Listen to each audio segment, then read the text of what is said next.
سلام علیکم ئەوڕێنی خۆشەویستم زۆر بەخێر بن بۆ ئەڵلقەی چنێ بەرنامە سفرێک ژیری ئەڵلقەی وە بزانم ژمارە 86 لەگەڵتانم 86 هەفتەیە خزمەتتان دەکەم بە هەواڵەکانی دنیا ڤیدیۆ گەیم بێترین هەواڵەکان باشترین شوێن بۆ ئەوەی ئاگداری هەواڵەکانی هەفتە بی ڕۆشنبیر بینەوە بێکەوە بەرنامە سفرێک ژیریە با یەکسە دەست بە بەرنامە بکەین تکا دەکەم دگمەی لایک سابسکرایب لەبیر نەکەم بۆ پژێریکردن لە بابەتەکان گەورەترین ئەو یاریانەی لەو هەفتەیە بڵاو دەکردنەوە چەند یاریەکن و دانەیەک دوو دانەشان زۆر گەورەیە بەڕاستی پێشوازی گیمەران زۆر باش بووە و پێشوازی ڕخنەگران زۆر باش بووە ئەویش یاری Marvel's Guardians of the Galaxy یاریەکە لەلایەن Square Enix بێگومان بڵاو دەکرێتەوە لە Crystal Dynamics کاتی خۆی کاریان لەسەر Marvel's Avengers دەکرد کە ئەویش بەشەکە لە Square Enix Marvel's Avengers بە شێوەیەکی میکس پێشوازی دەکرێت زۆر گەیمەر بەڵدی بوو زۆر گەیمەر بەڵدی نەبوو بە هۆکاریەوەی کەوە مایکرۆترانزاکشنی زۆر تێدایە پارەدانی ئۆنلاینی زۆر تێدایە بەتەنیا ستۆرینە مۆدی ئۆنلاینی هەیە بەڵام ئەو جارە Guardians of the Galaxy تەنیا سینگل پلێرە و تەنیا مۆدی چیرۆکی هەیە کە چیرۆکی لە مابینی 15 بۆ 20 کاژمێرە دەڵێن چیرۆکەشی زۆر باشە هەندێک تێبینی هەیە لەسەر گەیم پلەیەکی کە تەنیا تۆ بە کارکتەری ستار لۆرد یاری دەکەی ئەو کارکتەری کاتی خۆی کریس پرات لە فیلمی Guardians of the Galaxy ڕۆڵەکەی دەجێڕەوەتە فیلم هەمان چیرۆکی فیلمەکەی دووبارە کرێتەوە لە یاریش کارکتەرەکانی دیکە لە گروت و دراکس و نێبیولا و ڕاکوونەکە ناوەکەی نەبیتنی ڕۆکێت ئەوانە لەگەڵ دەبن بەڵام ئەوانە لە ڕێگەی دوگمەی تایبەت و کۆنتترۆلیان دەکەیواتە کۆنتترۆلیان ناکە یاری بکەی بەڵام پێیان دەڵی هێشکەنە سە فلان دژمنەوە فلان دژمن یاریەکە تا ئێستا 77% پێدرا لە Metacritic لەسەر PlayStation Xbox وەروە PC بەردەستە دەتوانن بۆ خۆتان تاقیکەنەوە نرخی یاریەکە $6 من لە پلانم بوو بەڕاستی یاریەکە تاقیکەمەوە بەڵام نرخی $6 پێ زۆر بوو بۆ یاریە و لە کوردستانیش باوەڕ ناکەم ئەو هەوادارە گەوری هەبی بتوانین ڕیڤیو لەسەر بکەم یاخود یاریەکە بکەینە پارت لایکەمەوە چاوەڕێمە یاریەکە داشکانێکی باشی بۆ بکرێ یاخود بە نرخێکی باش بەرزن کەی ئینشاءالله و کاتی زانیاری زیاتر لەسەر پێدەدەم بەڵام دەمێت بۆ چوونی ئێوە وەگرم ئەو یاریە دەکڕی ناکڕی سەرنجڕاتشە یاخودنا لە کۆمنت بۆ چوونی خۆتان بنووسە یارێکی دیکە لەو هەفتەیە لە سەر PlayStation و Xbox و PC بڵاو دەکرێتەوە بناوی باس ماستەر فیشینگ 2022 کە یاریێکی جنێریتیکە واتە یاریەکە کە هەموو ساڵی هەیە باز ماستەر فیشینگ کە ناوەکەی بەڵە خوێنمە ببورن باز ماستەر فیشینگ بێگومان ناوەکەی بخۆیەتی ڕاوکردنی ماسیە باسی ئەوەی دەکە تۆ چۆن ماسی دەگری لە ناو دەریا و مۆدی ئۆنلاینی هەیە کە مسابقەی تێدایە چێ زۆرترین ماسی دەگری و کامە ماسی لە فلان شوێن بەردەستە چ دەتوانانی گەورەترین ماسی ڕاوکە شتانە یارێکی خۆشە بۆ کەسانێک کە حەزێن ڕاوکردنی ماسیان لەسەر تاوی پلتفۆرمەکان بەردەست دەبێت لە 28 ئۆکتۆبر یەکێک لەو یاریانەی کە من لە چناڵی یوتیوبەکەی خۆشم باسم کردی بە ڤیدیۆیەکی دێمۆیەکەمان نیشاندا پارتێکم لە بڵاو کردەوە ئەویش یاری Riders Republic نوێترین یاری Ubisoft کە زۆر دڵم بەو یاری خۆشە بەڵام نرخیم پێگرانە کە بە $6 بڕیارە ئەویشیان لە 28 ئەو مانگە لەسەر PlayStationەکان Xboxەکان وەروە PC بەردەست بین Riders Republic لە ڕێگەی تۆ دەتوانانی بەشداری چەندین چێوەڕچەی بایسکل وەروە لێخۆنی سەر بەفر و ئاسمان و ئەوشتانە بکە یەکجار سەرنجڕاتیشە گرافیکەشی زۆر جوانە ینی کاتی خۆی زۆر یاریانە زۆر بەنابانگ لە جیهان بەڵام بەرەو نەمان چوون Riders Republic پێم وایە ئەو زۆر یاریانە زیندوو دەکاتەوە بەڵام کێشەیەکی هەیە ئەو یاریە نەچیرۆکی هەیە و نە مەڵتیپلەیەرێکی وا زەخمی هەیە بڵێ Call of Duty Warzone و یاخود وەکو Call of Duty وەکو Battlefield و ئەوانە بیتن بە $6 لەوانەیە زۆربەی گەیمەران نەتوانن $6 بۆ زۆر یاریە بدەن بەڵام ئەو یاری لەگەڵ ڕێگەی پلسی یاخود گەیم پاسی بەردەستبارە بۆ زۆربەی گەیمەران پێم وابوو یەکێ دەبوو لە یاری زیندوەکان و تا هەتایەژوانەی گەیمەر ئەنجامیان داوە بەڵام بە $6 باوەڕ ناکەم خەڵکەشی زۆر یاریە بکڕی کە پێم وایە شایانیشە بەڵام وەک خۆشم $6 بەو یاری نادەم زارێت چاوەڕێمە داشکان لەو کرد و ئەکیدم لەوەی داشکانی لەبۆ دەکرێت خێرا نامێ بمە قوربانی دەمێت لەوە پرسم ئەو یاری Riders Republic دەیکڕی یاخودنا پلانتە بیکڕی یاخودنا لە کۆمنت بۆ چوونی خۆتان بنووسن جەماعەتی نیتندۆ ئەنگۆشم لەبیر نەکردێت لەو هەفتەی یاریشی نوێی ماریۆ بڵاو دەکرێتەوە بە ناوی ماریۆ پارتی سوپەرستارز کە یاریی زۆر سەرنجڕاکێشی ماریۆیە من زۆر ئاشنای ئەو زۆر یاریانە نیم نازانم باشن یاخود خراپ بڕیار لە 29 ئۆکتۆبر بڵاو بکرێتەوە تا هێستا ڕیڤیوەکانیش مەستێک نەبینەوە ڕیڤیو بینیم ئینشاڵڵا زیاترەوەتان باز دەکەم بڕیار لەسەر ستویچ بەردەست بێت ئۆکێ ئاوڕانی خۆشەویستم بینە سەر GTA Trilogy کە لە دوای چەندین دەنگۆ لە دوای چەندین مانگ کە باسی یاریەکەم دەکرد لە بۆ ئەوی خۆشەویست لە کۆتاییدا ترێلەرێکمان بینی لەو هەفتەیە ترێلەرێکی لە بۆ بڵاو کرێەوە پێم وابوو ترێلەرێکی یەکجار سەرنجڕاتیشون نایاب زۆربەتان دیسەپۆینت بوون بێ هیوا بوون لەوەی کە گرافیکی یاریەکە زۆر بەرز نەکرێتەوە بەڵام مانگو هیوایەکانی خۆتان بە شێوازێکی جیاواز بەرز کردەوە من دەمزانی یاریەکە گرافیکی بەو شێوازە نابێت وەکو GTA 5 لێنە لەگەر لەبیرتان هەفتەکانی ڕابردش پێم وتن کە ئەو یاریە کۆنتترۆلکردنی کارکتەرەکانی وەکو GTA 5 لێدێن نە گرافیکەکەی گوتم گرافیکەکەی لەسەر هەمان ستایلی پێشوو دەبی تەنیا پاک دەکرێتەوە تێکشە بەرز دەکرێتەوە مۆدلی کارکتەرەکان نوێ دەکرێتەوە زۆر خەڵک دەڵێ مۆدلی کارکتەرەکان کارتونیە منش دەڵێم وایە کارتونیە بەڵام ئەگەر تەماشای مۆدلی کارکتەرەکانی پێشوش بکەیت هەر بەو شێوازەیە ڕۆکستار نەهاتێ لە سفرۆشتەکان دروست بکە بە ئاسانترین و باشترین شێواز هەڵسایە ئەو دەستکاریی ئەو یاری کردیا بەڵاس ئەوەی زۆر سەرنجڕاکێشە بەلامەوە لایتینگەکەیە لایتینگی ئەو یاری زۆر جوان کرایە تێکشتەرەکانی یەکجا بەرز کرێتەوە هەندێک شتیش دووبارە دروست کرایەوە بۆ نمونە لەو گەسەری و دیمەنە بکەین سەری و ئافرەتێکی لە دواوە و هێمایە کواڵیتی سەم بەرز کرایەوە دموچای کارکتەرەکان جوانتر کریا 50 ئێستا لێک زیابوویتەوە و پێتان بڵم قەبارەی و یاریش چەندە بە پێی دەنگۆیەکی نەبی کە تقریبا فەرمیشە قەبارەی ئەو یاریەی 49 گیگابایتە لەسەر هەموو کۆنسۆل و پیسی کە پێم وایە قەبارەی گونجاوە لە بۆ یاریە کە ڕیماستەر کرایە شتەکان پاکرایەوە تەنان دەنجیش پاکرایەوە با پێتان بڵێم شتێک نوێ کرایەوە لەو یاریە گەورەترین گۆڕانکاری بێگومان وەکوتم گرافیکەکەی کە بەرز کرایەوە لە بۆ 4K بەڵام دەڵێت تا 60 فریم واتە لەوانەیە لە کۆنسۆڵی پلیستیشن 4 و Xbox One 60 فریمی تەواو نەبی 30 فریم بەسەرەوە بی یاخود زارەوە داش بەزی بزەبەدە معلوماتەمانشتا لەکنی ڕۆکستار بینەوە بەڵام شتێکی زۆر خۆش کە لەو یاری پێم وایە دەستکاری کرێ ئەویژەوەی کۆنترۆڵەکردنەکەی واتە دوگمەکانیان وەکو GTA 5 لێ کردێ واتە لە زیاتیەوەی بەخڕ و ئەکسی تۆش تەقە بکەی یاخود بجوڵی یان شتە گەورەکان ئەنجام دەستە بوویتە R2 L2 کاشتەی باشە یاخود لەسەر Xbox شەماشتە ماپە بچووکەکەیان دەستکاری کردیە ماپە بچووکەکەی خوارەکە دەیبینی ناو یاریەکە دواتر دەستکاریان کردی وەی پوینتیان داناواتە تۆ دەتوانی خاڵک لەسەر نەخشە یاریەکە هەڵبژێری و خەتێک دێتە شەقامەکان پێت دەڵێ بەو شێوازە دەگەیە نزیکترین شوێن کەشتەشی یەکجار باشە و دەڵێن تاقەکردنیان زۆر باشتر کردیە و یاریەکە ڕیستارتیش نابتەوە هەر کاتێک لە ناو میشنێک بمری یەک گەورەترین ڕخنە لە یاریەکان GTA کاتی خۆی دەکرێت ئەویژەوە بوو لە ناوەڕاستی مشنێک بستابە یان شتێک بەسەر هاتبە دەبا بێوە ماڵێ بێوە ئاخر شوێنی سیف پوینتت بە ئۆتۆمبیلەکە دووبارە بچیەوە شوێنی مەرحەلەکەی دووبارە دەست پێکەوە ئێستا ئەگەر بمری یەکسەر مەرحەلەکەی دەست پێ دەکەوە نەک بێوە دەرێ دووبارە بچی حیوارەکان ببڕێەوە کەشتێکی زۆر باشە واتە یەکسەر دەست بە مەرحەلەکە دەکەوە بمری کە ئەوە پێم وابی کاتێکی زۆر لە زۆر گێمەران دەگەڕێنەوە یاریەکەش نرخی $60 دەبیتن کە لەوانێ زۆربەتان بڵێن نرخی گرانە منش پێم وایە نرخی گرانە پێم وایە ڕۆکستار $40 داناوە باشتر و لە $60 بەڵام ڕۆکستارە ئیدی ژمارەی زۆریشی دەفرش بێگومان بە ملیۆنان کۆپی پێشبوونی خۆم ئەوەیە کە لە ماوەی هەفتەیەک بۆ 2 هەفتە ملیۆنێک کۆپی بەسەریعی لێ بفرۆشی لەسەر PlayStation 4 PlayStation 5 Xbox One Xbox Series بە هەردووشیان و لەسەر PC وەروە سویچیش بەردەست دەبی ساڵی داهاتوو لەسەر مۆبایلیش بەردەست دەبی کە پێم وابی لە مۆبایل نرخی لەوانەیە هەرزانتر بی لەوانەیە $10 بی $12 ئەو پەڕی بی یا هەر یاری $7 بی شتێکی لە بابەتان دەبیتم بە هەمان گرافیک لەسەر مۆبایل بەردەست دەبی بەڵام بزەبت نازانین شتێکی لێ کەم دەکەنەوە لەبەر لەسەر مۆبایل ناکرێت قەبارەکەی 49 گیگابی لەوانەیە پەڕی دقیقە 12 گیگابیت دەمێ بۆچوونی ئێوە بەگشتی لەسەر گرافیک و تایبەتمەندیەکانی یاری GTA Trilogy The Definitive Edition وەربگرم دڵخۆشی یان نە منە خۆم زۆر دڵخۆشم لە ڕۆژێکەکەش ئینشاڵڵا هەر سەیاری ئەنجام دەدەین و هەر سەیاریتان لە بۆ تاقی دەکەم و ئینشاڵڵا ئەگەر پشتگیرێکی باش لە هەر دەکەین زنجیرەش هەر سێکی تەواو دەکەین ئەمە لە کۆمنت بۆچوونی ئێوە لەسەر بابەتە وەربگرم هەواڵەکی یەکجار گەورە کە دەنگۆ بوو چەند لە مێژە من باوەڕم پێی نەدەکرد بەڵام دەنگۆیەکە بڕاستی کە God of War دێتە سەر PC کە پێم سەیرە و لە کۆمنتی گروپی ژیرەکانیش نووسی بووم کەەوە شۆکم دەبینم سۆنی یاریێکی وەکو God of War دێتە سەر PC ئایا Last of Us لە پاشی دێ یا خۆت بزەبت نازانین بەڵام God of War لە مانجی یەک دێتە سەر PC لەسەر Steam بەردەست دەبیتن و لەسەر Epic Gamesش بەردەست دەبیت دەتوان بە نرخی $50 بیکڕن بۆ جەماعەتی PC و گرافیکی یاریەکەش بێگومان دەتە 4K Nvidia DLSS لە بۆ بەردەست دەبی و RTX-ەکان زۆر بە جوانی دەتوان دەتوانیانەوە بگەن ڕیتریسینگ گۆشتانە سوودی لێوە بگرن وتە گرافیکەکەی بەردەست دەبی وەروەها مۆدی ئەلتراوایدیشی لە بۆ بەردەست دەبی دەتوانانی بە شێوەیەکی وای دیارەکە ئەنجام بدە گرافیکی زۆر بەرز دەکرێتەوە هۆکاری هاتنی God of War لە بۆ PC هاوڕێن وەڵە بۆتان شیکەمە بە کورتی ئەوەیەکەوە سۆنی دەڵێن 19.5 ملیۆن کۆپیمان لە یاریەکەی فرۆشتیە کە پرفرۆشتین یاری پلیستیشن لە مێژوو داواتە لە زەمانی پلی 2 هیچ یاریەکە ئەوەندە نەفرۆشرا God of War 2018 جگەلەوەی سەرکەوتنێکی گەورەی هینە لە بۆ باشترین خەڵاتی ساڵی 2018 وەکو یاری هەڵبژێردرا 19.5 ملیۆن کۆپی لێ فرۆشراوە تا زۆر بە ئاسانی تا کۆتایە سەڵ دەگاتە 20 ملیۆن لەوانێ بکاتە 2 ملیۆنیش لە PC بفرۆشی واتە فرۆشی ئەو یاری لەسەر PC تەسیر لەوەی ناکە فرۆشی پلیستیشنی کەم کاتەوە یعنی وا لە خەڵکی ناکە برێ ئۆکەی لەنەوە پاش پلیستیشنی ناکڕم یاخود PlayStation 5 ناکڕنە بەرەو یاریەکانی پلیستیشن دێتە سەر PC بەسە پێم وانیە سۆنی ئەو شتەی بووێ و ئەو شتەش نابیتن لەبەرەوەی God of War ڕاستە 2018 بڵاوکرێتەوە کەسی 2022 دێت سەر PC بەڵام هەر زۆریشە و یاریەکەش تەواو فرۆشرایەوە تا قازانجەشی تەواوی خۆی وەرگرتیە پارەی خۆی بە تەواوی نێتەنیانات سۆنی پێویستی بە 2 ملیۆن کۆپیە لە بۆ هەر یاریەکە بفرۆشێ پێچۆکەی خۆی دەینتەوە چ جای $19.5 ملیۆن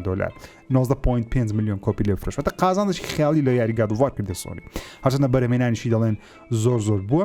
بەرهەمێنان نزیکەی زیاتر بووە لە $150 ملیۆن کە پارێکی زۆرە بەڵام ئەگە 20 ملیۆن کۆپی لێ فرۆشابی 20 بڵێم لەسەر $40 لێک دێنن چکە هەموو یاریەکان داشکانی لە بۆ کرێن لە $40 دێنن یەک تەنە پار دەکە زیاتر لە $1 ملیارد قازانج لێ کردیە وەکو سۆنی چکە جگە لەوەی کە لە ڕێگەی پڵاسیش دایتە گەیمەرانی ئەوانی پلیستیشن 5یان هەیە پێم وانە فرۆشی ئەو یاری تەسیرێکی گەورە لەسەر بزنسی پلیستیشن کە سۆنی کارێکی باش کردێ کە گەیمەرانی پیسیش دەیانەوێ ڕاکێشی لەوە پلیستیشنی واتە شتەکە بە پێچەوانەیە دەوێت بە گەیمەرانی پیسی بڵێ سۆنی بزانان چی یاریەکان لە قیسی خۆتان دەیە کە گادۆڤار لەسەر پلیستیشنی هەیە گادۆڤار ڕاگنەڕۆکی ساڵەچ کە دەیە خۆت 2022 کە یاری بەردەست دەبیت دەڵێن لەو ساڵ بەشە چی دیکەی دێ پلیستیشن 5 بکڕن یان پلیستیشن 4 چی بکڕن بۆی تاقیکەرەوە بێگومان جەماعەتی پیسیش ئەگە پاریان هەم پلیستیشن 5 دەکەن لەبەر فێرە گرافیکی باش بووینە واتە هەنگاوەکی دروستە هەنگاوەکی باشە لە بۆ سۆنی بەڵام پرسیارە گەورەکە ئەوەیە کەی لاست ئۆف ئەس لەسەری بەردەست دەبی یاخود ئایا لاست ئۆف ئەس دێ یاخود من پێم وایە لاست ئۆف ئەسیش دێ لەبەرەوەی ئەنچارتد 4 و لەگەڵ ئەنچارتد لۆس لێگاسیش بڕیارە لە ساڵی داهاتوو لەسەر پیسی بەردەست بی شتێکی باش دەبی هیوا حەز دەکەم هەموو گەیمەران بتوانن ئەو شتاکەن وەرە دەمێش تەکتە بڵێم گادۆڤاری 2010 دەتوانێت لەسەر Xbox One و Xbox Seriesیش ئەنجام بدرێت چۆن تۆ لە ڕێگەی براوزەرەوە ستیمی دەکەیەوە ئەو یە بەس پێویستە یاریەکە دەسە ستیمی کریبی لە کۆمپیوتەر یاخود لە مۆبایلی کریبت لەناو براوزەری ستیمی ئینڤیدیا GeForce-ەیە کە وا دەکە یاریەکانی کۆمپیوتەرت بە تایبەتی یاریەکانی ستیمی لە بۆت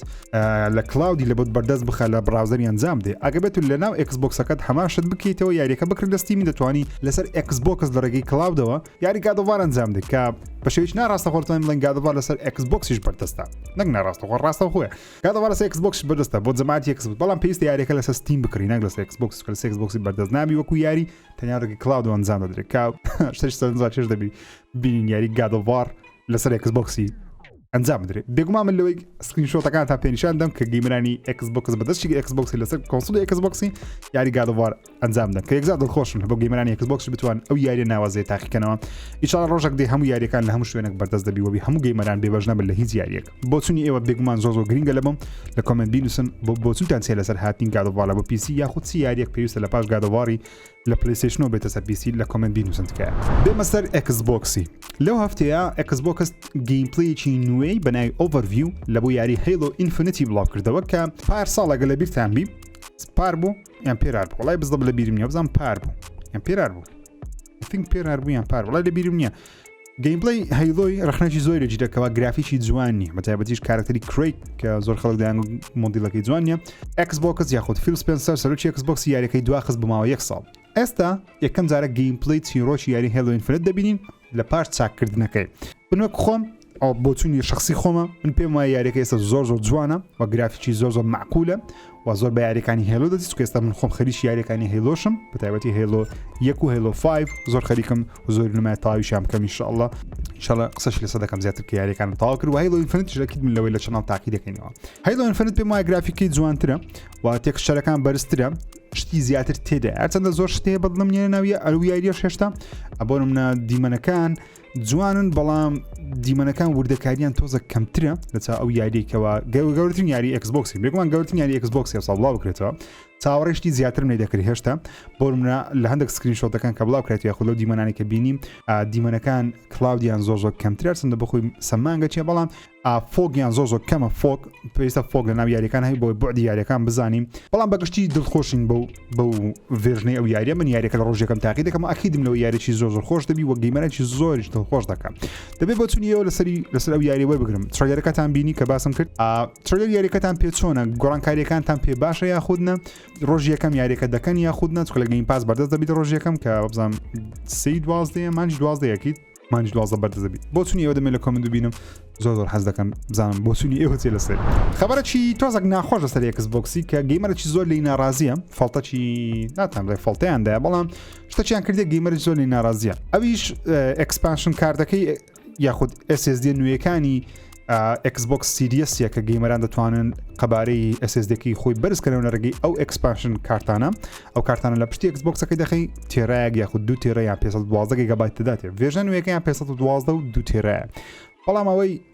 جێگەی ڕخنەگرتنە تا حدێک دەتوانم بڵێن چکە لومانی ڕخنە لە کۆمپانیای گەوری وەکو Xboxی بگرین لەسەر هەندێکشتی ئەوەیە کە نرخی کارتەکان زۆر گرانە چکە سێگەی لەوەیان دروست دەکە سێگەی بە ئامشتی زۆر گرانە نرخی 2 تێرابایتەکەی بە 400 دلاریە کە هەمان شت لەسەر PlayStation 5 بیکڕی بە 200 دلارە 250 دلارەوە بزانم بە 250 دلاری بینیمە کە بە 250 خۆم بە تەمام دانەیە بکڕم بە 250 دلار لە هەولێری شەیە سرعتەکەشی لە 6000 مێگابیتە 6000 ميجا بايت لە چرکەچی کە لەوەی SSD PlayStation 5 خێراترە بە 250 دلار لەبەر چ گرانترەوەی Xbox 2 تێرایەکەی بە 400 دلار لەبەرەوەی یەک کۆمپانیا دروستی دەکات و بە شێوەی کارت واتە ناتوانین تۆ بچی SSD-شی دەرەچی بکڕی لەناو Xbox-ەکەی تاقیکەیتەوە بەڵکو دەبێت تەنیا و کارتانە بکڕی بەڵام PlayStation 5 لە دەستەکەی دیکە سۆنی چی کە سۆنی دڵی کاکەی هەر کۆمپانیایکی بی ئاساییە تەنیا سرعەتەکەی لە 5000 کەمتر نەبی واتە شوێنەکەی SSD-کەی لە بۆ دروست کردەوە expansion M2 داتەکان M.2 دەتوانانی هەر کۆمپانیایەک هەبی دروستی بکات جزا ئەگەر کۆمپانیەکان بەگشتی لە بۆ دروستکان منافەسە دروست دەبی سعر دێتە خوارێ بەڵام ئەوەی Xbox ڕخنەی زۆر لەجیدا کە سەری یەکجا بەرزە تەنانەت هاوڕێیان کڕینی ئەو کارتە 2 تێرابایتەی گرانترە لە Xbox Series S یەک کۆنسۆلی پێدەکڕی بەو 400 دلاری کە Xbox دەڵێ بە 400 دلاری ئەو کارتە دەبێت بۆ چونیەوە لەسەری وەگرم پێتان وایە زەرەر دەکات Xbox لەو حاڵەتی یاخودنە یان ئەو expansion PlayStation تان بەدڵە کە من بەدڵ من دەتوانانی هەر کۆمپانیاکە بیکرێت سەری مناسب بی من سەر هەرزانەکە لەبژێنە بەڵام سرعەتەکەی باش بی هەرزانترە زۆر هەرزانترە بە فەرمی یاری Call of Duty Vanguard لە مانجی 11 بڵاو دەکرێتەوە لە چەناڵژیش بێگومان یاریەکە تاقی دەکەینەوە ئینشاءالله چوار ئۆپەرەیتەرمان هەیە و چوار چیرۆکمان هەیە لە بۆ کارکتەرەکان کە کارکتەرەکان بە ناوی ئارتەر کینگسلی بۆ پۆلینا پەترۆڤا دانیێل تەیک یاتسو وەروەها پاتماتیڤی باڵن ئەوە یاریەکە ئەو کارکتەرەکانی ناو یاری Call of Duty دەبن هەم وەکو ئۆپەرەیتەر لە ناو مۆدی ئۆنلاینەکەی بەردەست دەبن و هەمیش وەکو سینگل پلێر چیرۆکی ئەو چار یاریزانت ئەو چوار سەربازت هەیە دەتوانین ناو یاریەکان تاقیکەوە کە بڕای لە مانجی 11 بەردەست بی لە کۆمنت دەمەوە ئەو کەسانە بینمە کە جەماعەتی Call of Duty یاریەکە لە ڕۆژ یەکەم دەکڕن یان بەتەمانە بیکڕن یاڵە کۆمنتی بنووسن هەواڵەکی تۆزێک ناخۆش لە بۆ کەسانی کە چاڕوانی ئی فوتبۆڵی بوون لە مانجی 11 کێشەکانی خۆی چارەسەر بکەم بەداخەوە کۆناین بە فەرمی ڕایگەیان لە تویتەری ڕایانگەیانکەوە ئەو ئەپدەیتی کە بەتەمام بڵاویکەنەوە لە مانجی 11 بوو ئەوەی کێشە گەورەکانی یاریەکە چارەسەرکەن ئەپدەیتەکە دوا دەخەن لە بۆ کاتێکی نادیار تاوەکوستە نازانکەی بزڵ چارەکەی بەڵام بۆ چوونی من 2022 دەبی بێگومان چوار ڕخنەی زۆر لێژریا دەبی زۆر شت دەستکاری بکەن واتە چاڕوانی چابوونەوەی یاریەکە و چاڕوانی زۆشتی گەورە لە یاریەکەی مەکەن لە مانجی 11 چکە کۆناین بەخۆی دەڵێ ئەمە ناتوانانی یاخود دڵێ بەبەهۆی ئەوەی کەوا دەمانێت یاریەکە زۆر باشتر بکەین چاوەڕێمە من مانجی 11 چارەسەری ئەو کێشانە بکرێەوە تا ئەپدەیتەکەی کە بڕیاریاندا مانجی 11 بڵایکەنەوە بڵاوی ناکەنەوە بزان 28 دەبوو کردیانە مانجی 11 لە مانجی 11 دوورخرێتەوە بەڵام ئایا نازانین کە ئەو وعدەکەی دیکەیان کە دەڵێن بابەتی نوێ لە بۆ یاریەکە زیاد دەکەن لە مانجی 11 ئەویش دواخرای خود ناچکە زۆر خەڵک لە کۆمنتی لە بۆیان نووسیم لە بە کۆنامی وەڵامی نەدایتەوە من پێم وایە ئەو یاریە دەمری و زۆر بەسەری ئیژمرد و گەیمەرەی زۆری ئەو یاری ئەنجام نادا هەڵەیەکی گەورەی کرد کۆنامی و بەخۆشی دانی بە هەڵەکەی دانایە دەڵێن داوا لێبوردن دەکەین کە ئەو ڕێگەیان هەڵبژات مەجارێکی گەورەیان دروست کرد لە بۆ فیفا زۆر باسانی سەرکەوت دەچەن بەخۆی فیفا زیاتر فرۆشان ساڵی بەڵام زیاتر سەرکەوت فیفا 22 هەرچەندە ئەی خۆشی کێشەیەکی هەیە کە ناوی فیفا لەدەست داوە لە ساڵ داهاتوو ناو دنیای تۆپ پێ لەناو کۆنسوڵەکان و لەناو یاریکردن شەڕێکی گەورە هەیە وەروەها کێشەی گەورە هەیە من جەماعەتی ئی فوتبۆڵی نەبوویمە و ڕۆژ یەکەم یاریەکەمە سڕیەوە لەبەرەوەی گاڵتەکردنە بە خەڵکی وەڕاستی تۆ یاریێک ڕاستە فریژبی بەڵام تۆ دەبی ڕێز لە هەوادارەکانی خۆت بگرین ینی چۆن دەڵێ یاریەکیان پێشکەش نەکەی کەەوە بەو شێوازە خراپی ڕخنە لێ بگرن هیچ تێدا نەبێت دوات خزمان کەی ئامادە بوو ئەو کاتی بڵاوت کردبا زۆر باشتر دەبوو وەک دیمەرەی زۆریش زیاتر ڕێزی لێگرتبان سەکەم وایە یاخودنا لە کۆمنت بۆچنی خۆجان بنووسن کە زام زۆربەتەن دەڵێن ژی وڵی بزبوون هیچ نازانین ئەڕیان ستیت ئۆف پلەیەکی نێوان هەیە لە 27 ئۆکتۆبر کە ئەوڕۆم ڤیدیۆ ڕیکۆرد دەکەم 26 مانگەوەتە ڕۆژی چوارشەممە ستیت ئۆف پلەی پلیستیشنی ئەنجام دەدرێت هەرچەندە چاڕوانی یاری زۆر گەورە مەبن یاری پلیستیشنی تێدا ئەنجام ینی عرض ناکرێت چاڕوانی تڕێری گادۆڤاری مەبن هۆرایزنی مەبن یاری فێرست پارتی نیە بەڵکو تەنیا ثرد پارتی واتە یاری کۆمپانیەکانی دیکەیە کە لەسەر پلیستیشنی بڵاو دەکرێتەوە ستیت ئۆف پلەیەکە بزانام تاوەکو 20 خولەکی دەخایانی چەند فۆکس دەخەنە چەند یاریەک بۆ ئەکیدم فاینەل فانتەسی نوێیەکی تێدایە و لەوانەیە ئێلدن ڕینگ تڕێرێکی نوێ زانیاری نوێیان گەیم پلەی لەسەر یاریەکە ببینین و ئەگەریشی هەیە یەک دوو یاری گەورەی نوێ هەبی ئی ثرد پارتی هێشتا ئاشکرا نەکراوی کە لەوێ ئاشکرا بکرێ و جێم لێ بۆ دەنگۆیە چێ دەڵێن ئەگەری هەیە گەیم پلەی یاریێکی زۆر گەورە ئاشکرا بکرێت کە گەیمەرێکی زۆر چاوەڕێ دەکات بەڵام بزەبەت نازان یاریەکان چییە ئەو یاریە چیە بەڵام ئەوەی ساڵ ئەکیدین فاینەل فانتەسی تێدایە و ئەگەرێکی زۆری شێکە ئێلدن ڕینگی تێدابی وەکو گەیم پلەی و ئەگەرێکی زۆر هەیە کە یاریەکەی هاری پۆتەری تێدابی ئەوەی هاگوەرس لەگەسیم ئەوەی دنیا هاری پۆتەری لەوانەیە ئەوی تێدابی وەکو گەیم پلەی نوێ و ڕلیز دەیتێکی نوێشمان هەبین کە 2022 بێگومان یاریەکە دواخرێ لەوانەیە ئەو یاریانوەتە فۆکس دەخەنە سەر ئەو یاریانەی کە کۆمپانیەکانی دیکە لەسەر پلیستیشنی بڵاوی دەکەنەوە بێگومان لەوانەیە من نەتوانم لایڤ ستریمەکەتان لەبوو بکەمەوە لەبەرەوەی بەزانام ساعت 12 نیوە ڕۆژتێکی وایە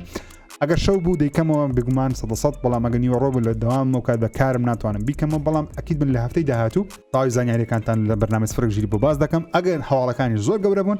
ڤیدیۆی شتایبەتی بۆ دروست دەکەم هەموو زانیاریەکانتان تێدەگەینم ئینشاءالله. خۆشەویستانم بۆ کەسانەی کە چاوەڕوانی یاری PUBG مۆبایل یاخود PUBG نیو ستەیت دەکەن بە فەرمی ئاشکراکرێکی لە 11 لەسەر ئاندروید بەردەست دەبی و لە 12 لەسەر iOS بەردەست دەبی. تەنیا لەسەر مۆبایلی بەردەست دەبی ڤێژنی پیسیەکەی تەنیا دەتوانانی بە پۆرتەکەی یاری بکەی واتە ڤێژنی مۆبایلی بەڵام لەسەر پیستاخیواتە ڤێژنی پیسیمان نییە ڤێژنی کۆنسوڵمان نییە تەنیا مۆبایلە. PUBG نیو ستەیت باسی ساڵی 2050 هەشتا چیوا دەکە باسی 30 ساڵ لە دوای ڕووداوەکانی PUBG ئاسایی دەکەم دنیا زۆر پێشکەوتووە چەک و ئەسلیحەکان پێشکەوتوترن و هەندێک تایبەتمەندی هەیە کە تەنیا لەناو PUBG نیو ستەیتی هەیە کە هەندێک شتی تەکنەلۆژی هەیە ئەنجامی دەدەین و ماپێکی نوێشیان بەناوی ترۆی دروستکردێک کە ماپەکی 8/8 چەند هەندێک شوێنی تێدا بۆ نە مۆڵی تێدایە و هەندێک باڵەخانەی تێدایە کە دەتوانرێ بەحس بە قسەی خۆیان ئالەساس شەڕی گەورەی تێدا ڕوودەدا و ماپەکە لەو شوێنانە بچووک دەکرێتەوە کە گەیمەر بکەون و ناو شوێنانە. ئەوە پرسیارە گەورەکە ئەوە بوو کە زۆر گەیمەرج دەیان پرسی منش خۆم هێشتا وەڵامەکەم دەست نەکەوت و ئەویژەوەیە ئایا ئەو جلو بەرگانەیە خودە پارەی لە ناو PUBG مۆبایلی سەرفت کردی ئایا دەگوازێتەوە لە بوو یاریە خودنا من بە خۆم پێم وانیە بگوازێتەوە لەبەرەوەی ئەو یاریە نوێیە بەشی دووەمی PUBG نییە بەڵکو یاریی تەواو نوێیە بەڵام ئەو یاریش بە پێی چەند دەنگۆیەکی UC خۆی هەیە واتە هەماشت مایکرۆ ترانزاکشنی هەر دەبی قماری ئەلکترۆنی هەر تێدا دەبی جلو بەرگان هەر بە پارەنە RP تێدایە بزەبت باتڵ پاسی تێدایە هەماشە دووبارتەوە بەڵام یەکشتم بەڵا ئەو دەتوانین دەستکاری چەکەکان بکەی بە شێوازەکەەوە پارەی لەسەرف نەکەی و دەتوانین چەکانی خۆت بەردەوام بەقوتر بکەیت واتە دەتوانین ئەتاچمنتی باشتری لە بۆ دابنێ و چەکانە بەڵام چۆنی دەکرێ ناکرێ شتانە نازانیشت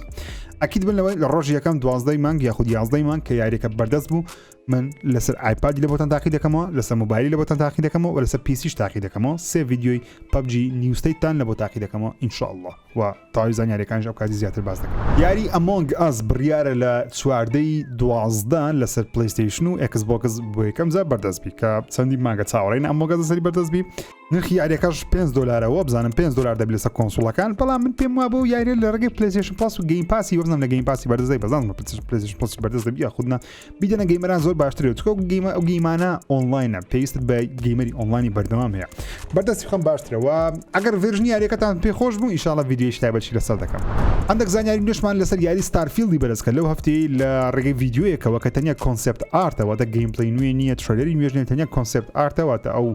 وێنانەیە کە بەدەستی دروستکریا یاخود بە کۆمپیوتەر دروستیان کردی وەکو ڤیژنەکە وەکو نیگایەکە لە بۆ یاریەکەی لەسەر یاری ستارفیلدی زانیاری نوێمان دەستکەوتیە ئەویژەوەیەکەوە دەڵێن یاریەکەم فاکشنی تێدا دەبی باسی 300 ساڵی داهاتوو دەکە فاکشنەکانیش سەرنجڕاکێش تقریبا فاڵاوت چاری دەچی بەڵام فاکشنەکانم پێ سەرنجڕاکێشە کە دوو بەرە هەیە لەناو ئەو گەلەکسیەی ناو گەلەستێرەی بەرەیەکیان قووەتەکەن بەرەکەتی قووەتچکێت تۆ دەکەوێت ناوەڕاستی هەردوو لە دەتوێت ئاشتی بەرقەرار بکەی و دەیبچی هەسارەی دیکە بۆ ئەوەی خەڵکی لە خۆت کۆکەوە و ئەو حیوارانی کاڵی دەبژێری زیاتر بۆ دەکە کە بچێت ببیە